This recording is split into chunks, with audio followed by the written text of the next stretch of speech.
نحمدہ ونصلی علی رسول الکریم اعوذ باللہ من الشیطان الرجیم بسم اللہ الرحمن الرحیم ما کان محمد ابا احد من رجالکم ولکن رسول اللہ وخاتم النبیین صدق اللہ العظیم.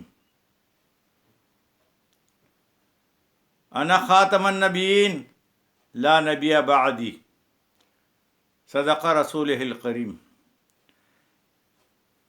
میرے عزیز و السلام علیکم. آپ کے سامنے میں نے قرآن شریف سورۃ احزاب کی ایک آیات شریف کے ایک ٹکڑے کا تلاوت کیا اور اس طرح نبی کریم صلی اللہ علیہ وسلم کے بہت بڑے حدیث شریف کا آخری جملہ بیان کیا.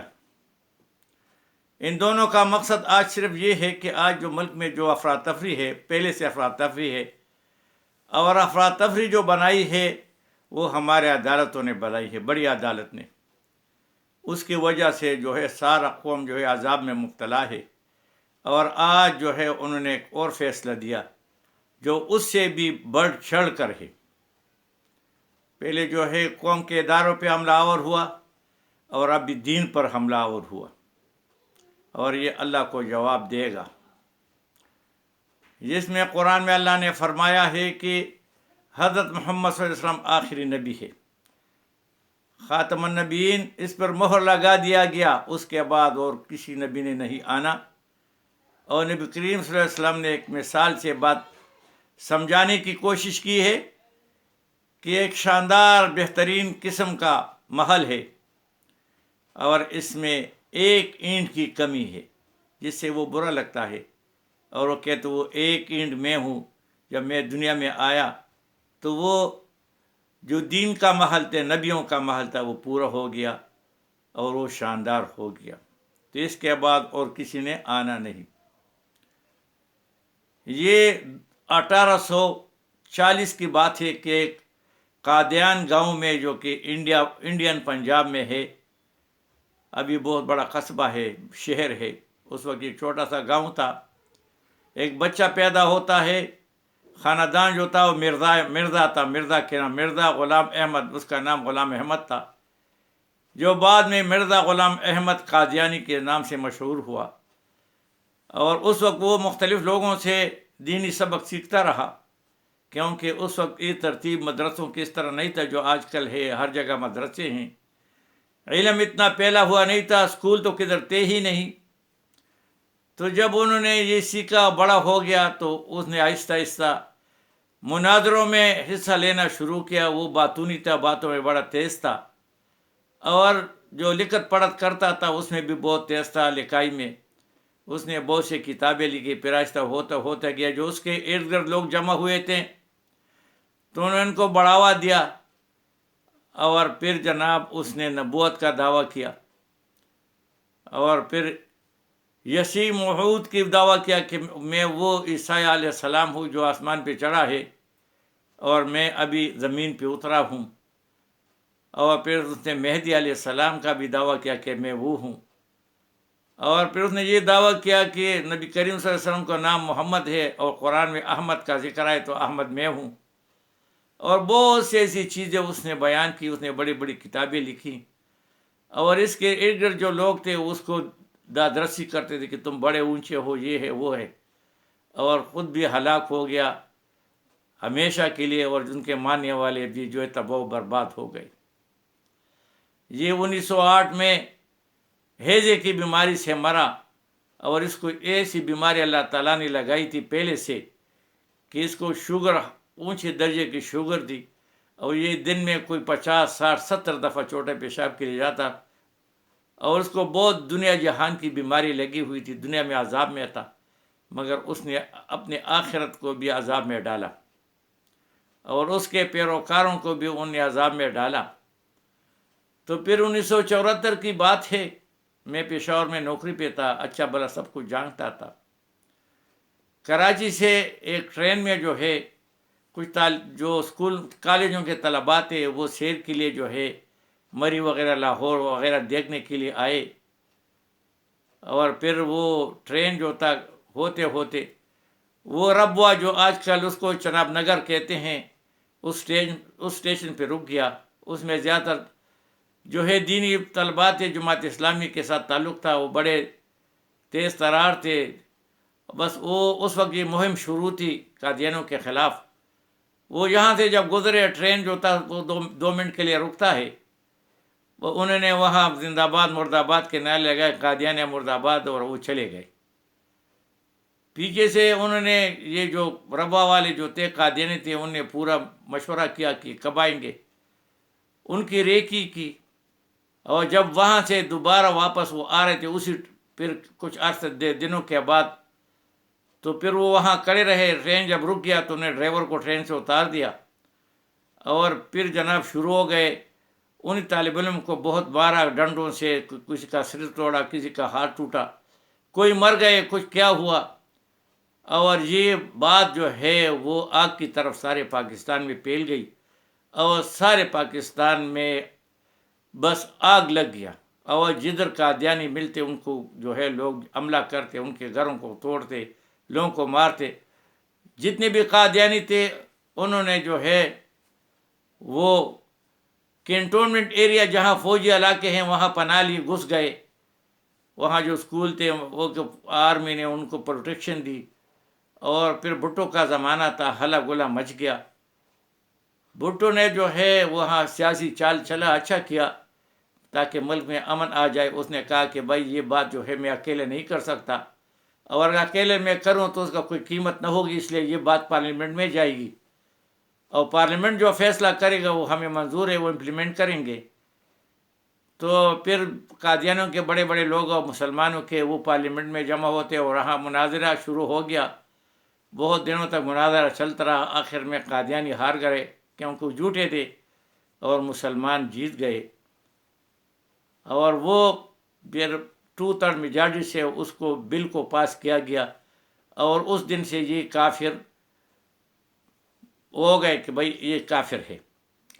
اور پھر وہاں جو ہے یہ بہت بڑا بل ہے، اس میں بہت سی چیزیں ہیں کہ یہ کسی ادارے کا سربراہ نہیں بنیں گے، اونچے درجے میں نہیں آئیں گے، وزیر نہیں بنیں گے، وزیر اعظم نہیں بنیں گے، صدر نہیں بنیں گے، سفیر نہیں بنیں گے.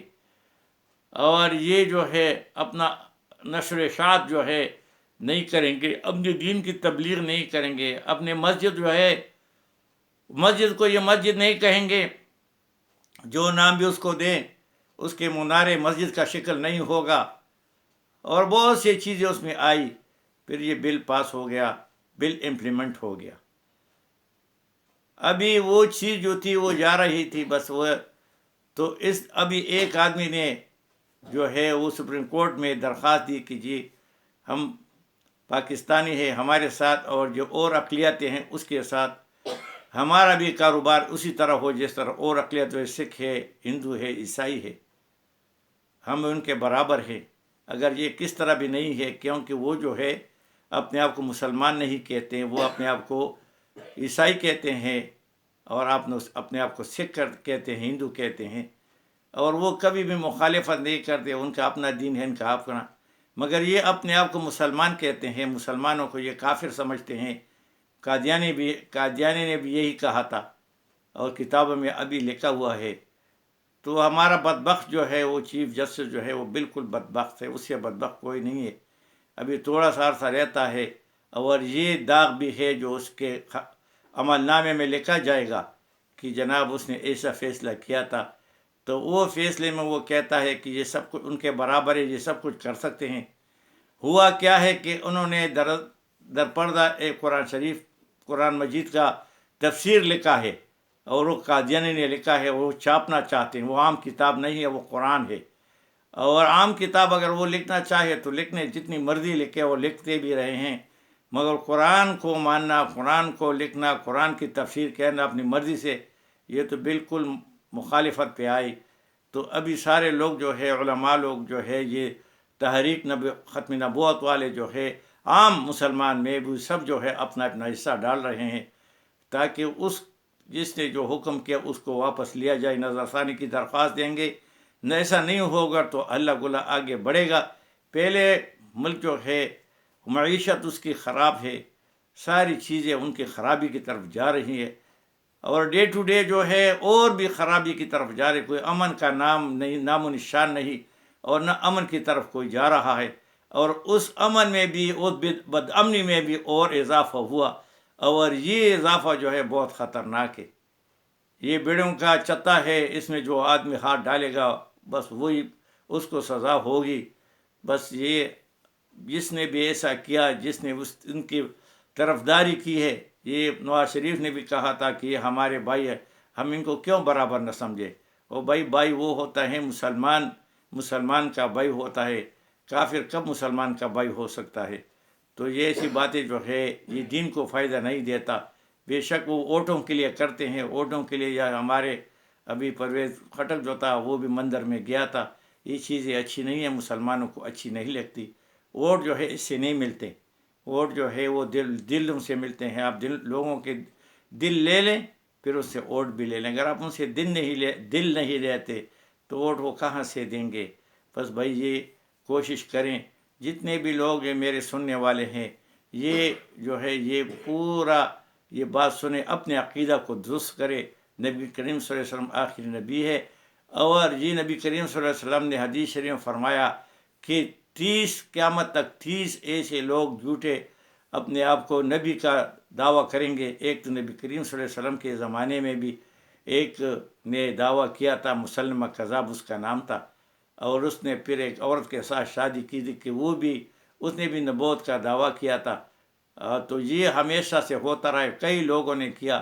پھر ایک آدمی کینیڈا میں تھا، اس نے دعویٰ کیا، پھر وہ پشاور کا آیا تھا، پٹھان تھا، اور پشاور کے قریب ایک گاؤں ہے اس کا تھا۔ پھر لوگوں نے اس کو پکڑا تو پولیس نے اس کو چھڑایا، پھر وہ عدالت میں گیا، اور ایک آدمی نے، ایک نوجوان لڑکے نے عدالت میں اس کو فائرنگ کر کے قتل کیا۔ اور پھر ایک اور آدمی تھا جو پنجاب میں جو جیل میں تھا، جو جیل والے لوگوں نے پتہ چلا کہ جس نے نبوت کا دعویٰ کیا، انہیں وہاں قتل کیا، اور کئی لوگوں نے ایسا کیا مگر اس کو بچے نہیں ہے، ان کو مار دیا ہے۔ تو یہ انگریزوں نے اس وقت جو تھی بر صغیر پر ان کے وہ قابض تھے، اور ان کو اسلام سے بہت زیادہ مسئلہ تھا، وہ جہاد کا تھا۔ اور یہ جو قادیانی ہے اس نے جہاد کا انکار کیا، اس نے کہا جو ہاتھ کا جہاد، پیروں کا جہاد جو ہے، جو تلوار کا جہاد ہے، یہ رسول اللہ صلی اللہ علیہ وسلم کے زمانے میں تھا، اس کے بعد اس کی ضرورت نہیں۔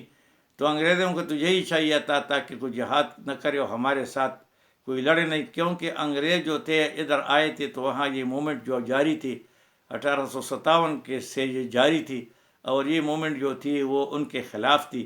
اور اس میں زیادہ تر جو علماء، چونکہ اس علماء کو لوگ بہت مانتے تھے، اور جگہ ایسے کوئی نہیں تھا، اور کوئی پلیٹ فارم نہیں تھا کہ ایسے لوگ اکٹھے ہوتے، نہ کوئی اس وقت ایسی جماعتیں تھیں جیسے آج کل سیاسی جماعتیں ہیں۔ تو بس وہ علماء تھے، اور وہ جو آگے تھے لوگ ان کے پیچھے ہوتے تھے۔ تو پھر وہ 1857 والے، پھر جڑاں باغ والا مسئلہ بھی ہو گیا، سارے ہو گئے۔ تو انگریزوں کے لیے بہت سوٹ کرتا تھا، تو ابھی بھی سوٹ کرتا ہے یہ، اور اس کے لیے وہ فنڈنگ کرتے ہیں، ان کے لیے ان کا جو ہے دل میں نرم گوشہ ہے، یہ ان کے لیے آسان دین ہے، اور وہ چاہتے ہیں کہ سارے لوگ ایسے ہو جائیں۔ تو بس بھائی یہ بات اس لیے آپ کو بتا دی۔ پھر وہ مرا کیسے وہ 1908 میں جو ہے، کیونکہ وہ اس میں کئی بیماریاں لاحق ہو گئی تھی، تو آخر میں اس کو ہیضہ لگا، اور ایسا ہیضہ لگا کہ پھر وہ جو اس کا جو پیشاب وہ بڑا چھوٹا اکٹھا ہو گیا، اور وہ روک نہیں سکتا تھا۔ تو اس کے لیے، کیونکہ وہ اٹھ بھی نہیں سکتا تھا، آدمی کو 2-3 دست لگ جائے، پیچس لگ جائے، تو پھر وہ چلنے پھرنے سے معذور ہو جاتا ہے، وہ بھی معذور ہو گیا۔ تو پھر چارپائی میں نیچے سوراخ کر کے اس کے نیچے برتن رکھا، اور اس میں سے اس کی ٹٹی مٹی گرتی تھی، اور اس میں وہ ہلاک ہو گیا۔ اور ابھی وہ جو ربوہ جو نام ہے وہ بھی بدل دیا، یہ ربوہ کا شہر تھا، یہ بند شہر تھا، اس میں کوئی بھی نہیں جا سکتا تھا، اور دین والا، پھر اس کو آزاد کرایا گیا، اور وہاں جو ہے انہوں نے قبرستان بنایا، اس قبرستان کو جنت البقیع کا نام دیا گیا تھا، اس کو نام مٹا دیا۔ ابھی بھی اس کا قبر جو ہے اس قبرستان میں ہے، جس کے اوپر جو کتبہ لکھا گیا ہے اس میں یہی لکھا ہے کہ نبی جو ہے غلام احمد، اس کا نبی کیسے پکارا گیا ہے۔ اس کے ساتھ بیوی کا بھی ایک قبر بنایا گیا ہے، اور اس میں ام المومنین لکھا گیا ہے۔ اور وہاں جو ابھی جتنے بڑا قادیانی ہوتا، بہت بڑا مالدار، تو وہ وہاں سے زمین خریدتا ہے اپنے قبر کے لیے، اور وہ اس کو وہاں دفناتے ہیں، اور وہ سمجھتا ہے کہ جی میں اس سے جو ہے بخشا جاؤں گا۔ یہ ایسی جماعت ہے کہ یہ آدمی کو گرپ میں ڈال لیتے ہیں، ایک دفعہ اس میں اندر گھس جاتا ہے، پھر اس سے نکلنا بہت مشکل ہے۔ اگر کوئی نکلنے کی کوشش کرتا ہے اس کی ساری فیملی کو مارتے ہیں، اور اگر کس کو یہ اکٹھے ہوتے ہیں اور کس کو کوئی مالی پریشانی ہو، کسی کی بیوی نہ ہو، کسی کا کاروبار نہ ہو، تو سارے مل جل کر وہ کاروبار دیتے ہیں، ان کے لیے لڑکیاں دیتے ہیں، ان کے لیے کاروبار نوکری میں مدد کرتے ہیں۔ بس بھائی جو ہے سب سے پہلی بات عقیدے کی ہے۔ ہمارے جتنے بھی نوجوان نسل ہیں ان کو کوئی پتہ نہیں کہ یہ جو ہے یہ کیا ہوتا ہے، تحریک ختم نبوت کیا ہے، کسی کو بھی پتہ نہیں۔ مولوی صاحب بھی کہتا ہے، سب کہتا ہے، کسی کو پتہ نہیں ہے۔ اس لیے ہمیں چاہیے کہ اپنے بچوں کو، اپنے چھوٹوں کو سمجھائیں۔ ہمارے سامنے تو یہ ہوا ہے، تاکہ وہ جو اس کے بعد پیدا ہوئے ہیں ان کو بھی پتہ چلے کہ بھائی یہ بہت بڑی تحریک تھی، یہ پورا جو ہے 100 سال تک چلتی رہی، ابھی بھی چل رہی ہے، ابھی بھی اس پہ حملے ہو رہے ہیں، اور کسی نہ کسی سیاسی آدمی کو، کسی نہ کسی جو جسٹس کو، چیف کو، فلانے کو یہ درمیان میں برائب کرتے ہیں، ان کو بہت زیادہ پیسے دیتے ہیں تاکہ وہ جو ہے ان کے فیور میں فیصلہ کریں، اور پھر وہ فیصلہ جو ہے اتنا آسان نہیں ہضم کرنا، اس فیصلے کو بھی ہضم کرنا بہت مشکل ہے، اور انشاءاللہ یہ ہضم نہیں ہوگا، اس کی نظر ثانی ہوگی۔ اگر اس کے بعد بھی نہ ہوا تو سارے ملک کے لوگ نکلیں گے، اور آٹومیٹکلی وہی 74 والا وقت آئے گا، پھر اس کو کوئی بھی قابو نہیں کر سکے گا۔ تو اللہ سے دعا ہے کہ ملک میں امن ہو، اور ایسی فضول چیزیں جو کرتے اللہ تعالیٰ ان کو اپنے عذاب میں مبتلا کرے، تاکہ ایسے لوگوں سے ہماری جو لوگ ہیں، ہماری امت ہے، اس سے چھٹکارا حاصل ہو جائے۔ وما علینا الا البلاغ۔